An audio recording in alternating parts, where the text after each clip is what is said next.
Doctor Manpreet, glaucoma क्या है? काला मोतिया बेसिकली दो तरह के होते हैं अगर हम कारण के हिसाब से देखें। पहला है प्राइमरी कॉज, दूसरा है secondary cause. Doctor Manpreet, glaucoma किस तरह का है, ये कैसे पता लगता है? दोस्तों, प्राइमरी ओपन एंगल ग्लूकोमा जो है वो तो किसी को भी हो सकता है। बस उसमें कुछ प्राइमरी पेशेंट्स होते हैं जिनको डायबिटीज़ होती है, जिनकी फैमिली हिस्ट्री होती है, उनमें बहुत कॉमन हो सकता है कि primary open angle glaucoma present करे। जो दूसरी तरह का ग्लूकोमा है वो है एंगल क्लोजर ग्लूकोमा। जो एंगल क्लोजर ग्लूकोमा होता है वो आँख की एक पर्टिकुलर बनावट की वजह से है। तो वो ऐसा नहीं है कि उसका कोई कॉज मिलेगा आपको, वो सिर्फ अगर आँख की बनावट में आपका एंगल क्लोज्ड है आँख का, तो उसमें आपको एंगल क्लोजर होने के चांसेस होते हैं। ये आपका डॉक्टर ही आपको चेक करके बता सकता है कि आपको प्राइमरी एंगल ग्लूकोमा है, ओपन एंगल ग्लूकोमा है या एंगल क्लोजर ग्लूकोमा है। डॉक्टर मनप्रीत, ग्लूकोमा का इलाज कैसे किया जाता है? तो दोस्तों, जैसे मैंने समझाया, जो ओपन एंगल ग्लूकोमा है उसके लिए हम लोगों को ड्रेनेज बढ़ानी होती है आई से। उसके लिए हम मेनली आई ड्रॉप्स देते हैं ड्रेनेज बढ़ाने के लिए। और जो एंगल क्लोजर ग्लूकोमा है, क्योंकि उसमें एंगल नैरो है, तो उसमें सबसे कॉमन ट्रीटमेंट जो है उसको हम बोलते हैं LPI, लेजर पेरिफेरल आइरिडेक्टमी, जिससे हम जो आइरिस नाम की स्ट्रक्चर है, लेजर से उसमें एक छेद कर देते हैं। तो जो आंखों में पानी की ड्रेनेज है वो एंगल की बजाय उस छेद में से होनी शुरू हो जाती है और आंख का प्रेशर डाउन आ जाता है।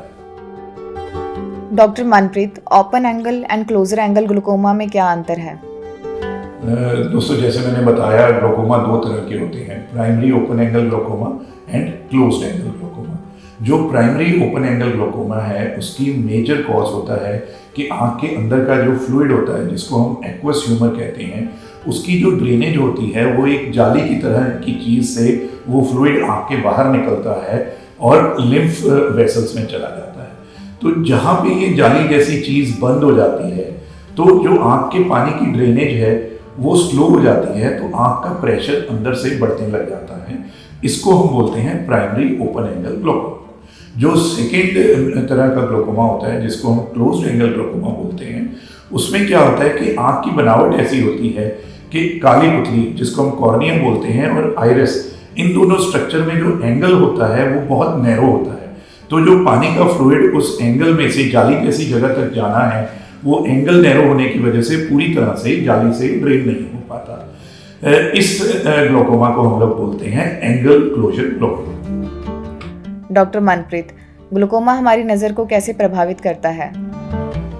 दोस्तों, ग्लूकोमा में जो विजुअल लॉस है वो पहले पेरिफेरी से शुरू होता है, यानी कि अगर हम सामने जो दिख रहा है उसको as a field of vision ले, तो पहले वो आपका ऊपर का हिस्सा जाएगा नज़र का, फिर धीरे धीरे नीचे का हिस्सा जाएगा और एंड में जो है वो आपकी सेंट्रल विजन लॉस हो जाएगी।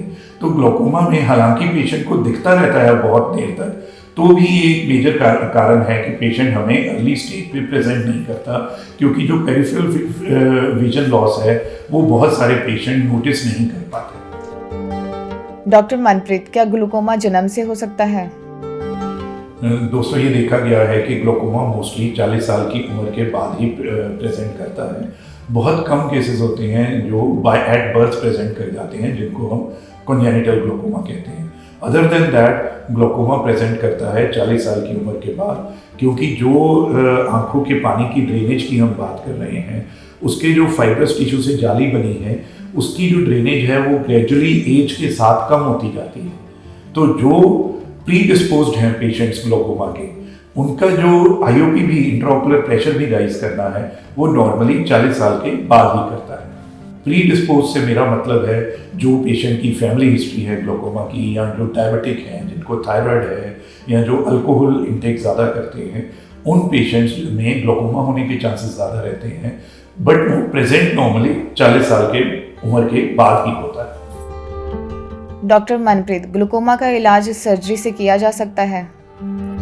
ग्लूकोमा के लिए बेसिकली दो ट्रीटमेंट अवेलेबल हैं। One is eye drops, the other is surgical treatment. सबसे पहले जब पेशेंट हमारे पास प्रेजेंट करता है तो हम उसको आई ड्रॉप्स पे डालते हैं। पहले एक आई ड्रॉप पे शुरू करते हैं, अगर उससे प्रेशर नहीं कंट्रोल होता आँख का तो दूसरा आई ड्रॉप दिया जाता है या तीसरा आई ड्रॉप दिया जाता है।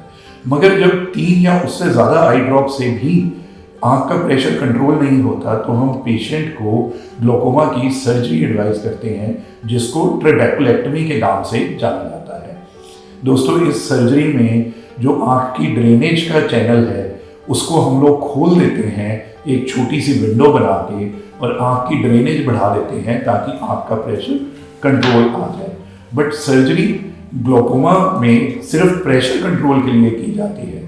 वो आपकी आँख की नज़र जो जा चुकी है उसको वापस नहीं ला पाएगी, और ये भी पर्टिकुलर गारंटी नहीं है कि सर्जरी के बाद आपको ग्लोकोमा की मेडिकेशन दोबारा ना यूज़ करनी पड़े, क्योंकि सर्जरी ड्रेनेज में हेल्प करेगी, और आगे जाके अगर वो ड्रेनेज, वो विंडो बंद हो जाएगी तो फिर से आपको आई ड्रॉप्स पे डाला जाएगा, तो सर्जरी और आई ड्रॉप मिलके आपका प्रेशर फिर से कंट्रोल कर लेंगे। डॉक्टर मनप्रीत, क्या लाइफस्टाइल चेंज करने से ग्लूकोमा ठीक हो सकता है? पेशेंट को ये भी एडवाइस किया जाता है कि वो अपने लाइफस्टाइल में कुछ पर्टिकुलर तरह की अगर चेंजेस ला सकता है तो ग्लोकोमा कंट्रोल करने में उसकी हेल्प की जा सकती है। इनमें से सबसे ज़रूरी है स्मोकिंग। अगर पेशेंट स्मोक करता है तो हम उसको एडवाइस करते हैं वो स्मोकिंग बिल्कुल छोड़ दे। सेकंड जो ज़रूरी बात है वो है ड्रिंकिंग। ड्रिंकिंग से जो ओवरलोड ऑफ फ्लूइड होता है बॉडी में, उससे आँख का प्रेशर बढ़ जाता है। और तीसरी बहुत ज़रूरी चीज़ है रेगुलर एक्सरसाइज, जिससे हम अपने ग्लोकोमा को कंट्रोल में रख सकते हैं। डॉक्टर मनप्रीत, ग्लूकोमा होने पर हमें क्या करना चाहिए? दोस्तों, सबसे इम्पॉर्टेंट बात जो हम पेशेंट को समझाते हैं ग्लोकोमा के डायग्नोसिस के बाद, वो ये है कि आप प्लीज़ अपना चेकअप अपने डॉक्टर के साथ रेगुलर रखिए। फॉलोअप में आप इन्वेस्टिगेशंस अपनी आँख की रेगुलर कराइए, और जो ट्रीटमेंट डॉक्टर एडवाइस करता है आप उसको बिल्कुल डेडिकेटेडली फॉलो कीजिए।